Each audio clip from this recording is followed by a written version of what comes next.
Hello everyone, welcome to my channel. So today I am here with another video on the tips of reading. Reading में last video में we did कि हमने true false yes no को कैसे solve करना है. So today's video is going to be on how to solve fill-ups को कैसे solve करना है. तो बहुत ही सिंपल है. फिलअप्स को सॉल्व करना है, ट्रू फॉल्स को सॉल्व करना है. सबसे पहले आपको क्या करना है, पैराग्राफ जो होता है ना उसका बेस मतलब जो भी आपको हेडिंग दिया गया है उसको रीड करना है. फॉर एग्जांपल जैसे कि इस पैराग्राफ में इफ़ वी गो, सबसे पहले विल मूव टू द, हम पैराग्राफ को पढ़ के अपना टाइम वेस्ट करेंगे. उसके बाद हम सीधा ही जंप करेंगे क्वेश्चंस पे. So as you can see इसमें फिलअप्स में क्या दिखा रहे हैं. तो इसका जो मेन हेडिंग दिया हुआ है वो क्या है, द एर्सन ऑफ प्रॉफिट कोर्स. मतलब जो भी हमारे ये जो आंसर्स होंगे that will be revolving around this course, इसके अराउंड रिवॉल्व कर रहे होंगे. तो हमें जब स्कीम करना है तो हमने एर्सन ऑफ प्रॉफिट को ढूंढना है कि वो कहाँ पे है. तो हमारे जो पूरे आंसर्स होंगे वो उसी के आसपास में होंगे. तो सबसे पहले आपको इग्नोर नहीं करना, सीधा क्वेश्चन नहीं पढ़ना शुरू कर देना. आपको ध्यान में रखना है कि कोई ऊपर हेडिंग तो नहीं दिया हुआ, कोई कुछ तो नहीं लिखा हुआ ऊपर, जो आप मिस ना कर दो और उससे आपका बेस ना ख़राब हो जाए. ठीक है, तो सबसे पहले लेट्स स्टडी कि ये अभी क्या कह रहा है.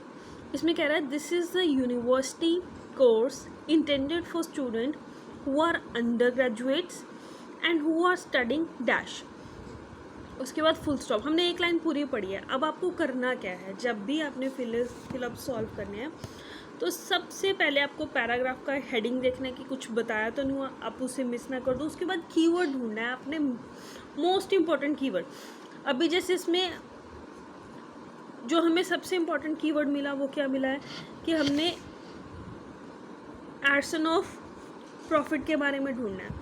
दूसरा मोस्ट इम्पॉर्टेंट कीवर्ड क्या मिला है, हमें अंडर ग्रेजुएट्स के बारे में ढूंढना है जो ऑलरेडी पढ़ रहे हैं. ठीक है जी. अब तीसरा क्या है, हमने इसको समझना है जो हमारा क्वेश्चन क्या कह रहा है. हमें पैराग्राफ को इंटरप्रेट नहीं करना, हमें इंटरप्रेट करना है क्वेश्चन को. इंटरप्रिटेशन मतलब कि आपको उसको समझना है कि वो कहना क्या चाह रहा है. क्वेश्चन को समझना है, उसका मीनिंग समझना है कि क्या कर रहे हैं.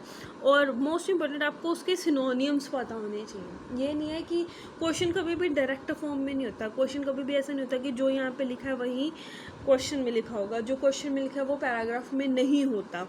सिनोनियम्स यूज़ होते हैं उसकी जगह. नेक्स्ट क्या है कि हमने क्या करना है, ये देखना है कि वर्ड कौन सा मिसिंग है.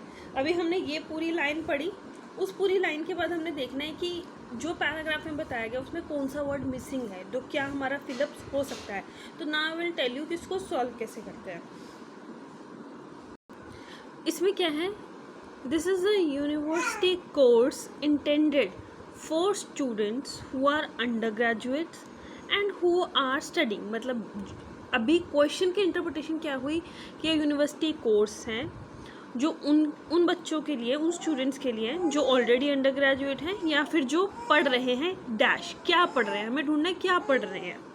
तो पैराग्राफ में जंप करते ही हमने क्या करना है, स्कीम. जैसे मैंने आपको लास्ट टाइम बताया था, स्कीमिंग करके हमें ढूंढना है कीवर्ड की. सबसे पहले हमारा कीवर्ड, मेन कीवर्ड क्या था, एर्सन ऑफ प्रॉफिट. तो हमें एर्सन ऑफ प्रॉफिट ढूंढना है. Okay, I found it's hair.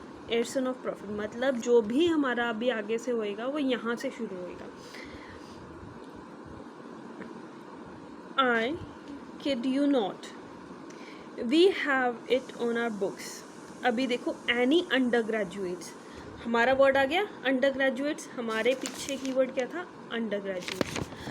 Any undergraduate who have met the academics requirement, है ना. academics requirement स्टडिंग की बात होगी. जो इधर करे intended for the university course can sign up for the course. वो साइन अप कर सकते हैं course in a program in fire science. अभी वो क्या कह रहे हैं, जो भी अंडर ग्रेजुएट हैं जो एकेडमिक रिक्वायरमेंट को पूरा करते हैं वो कौन से प्रोग्राम में पार्टिसिपेट कर सकते हैं? Fire science. तो यहाँ पे अंडर ग्रेजुएट कोर्स की बात हो रही है, अंडर ग्रेजुएट पर्सन है जो स्टडी कर रहे हैं। अभी मिसिंग वर्ड क्या है हमारे उसमें? Fire science. तो answer will be fire science. The expectation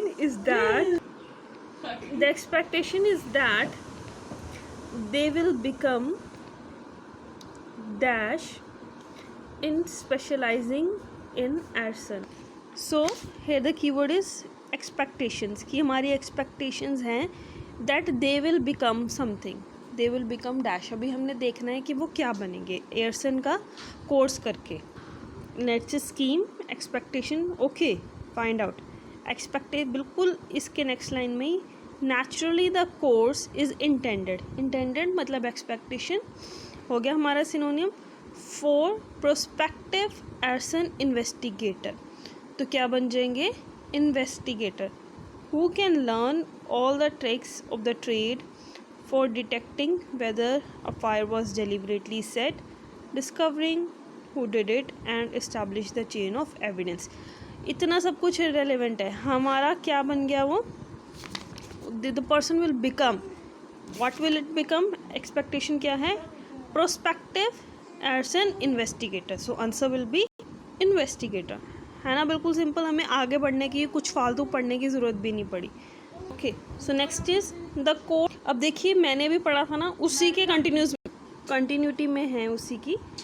The course will help them to detect cases of arson and find dash of criminal intent, हमें मिल गया leading to unsuccessful dash in the courts।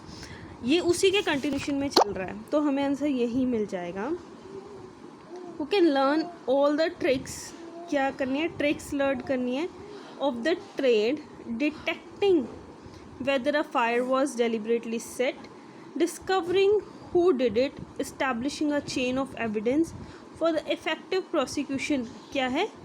in the court of laws। Court में क्या करना है उसने? Prosecution effective है, ठीक है जी। तो क्या करना है हमने? फाइंड डैश क्रिमिनल इंटेंट के leading to unsuccessful dash in the courts. तो हमने क्या ढूंढा था?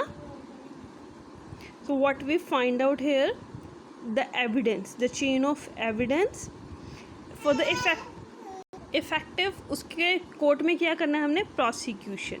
so answer will be evidence and prosecution respectively।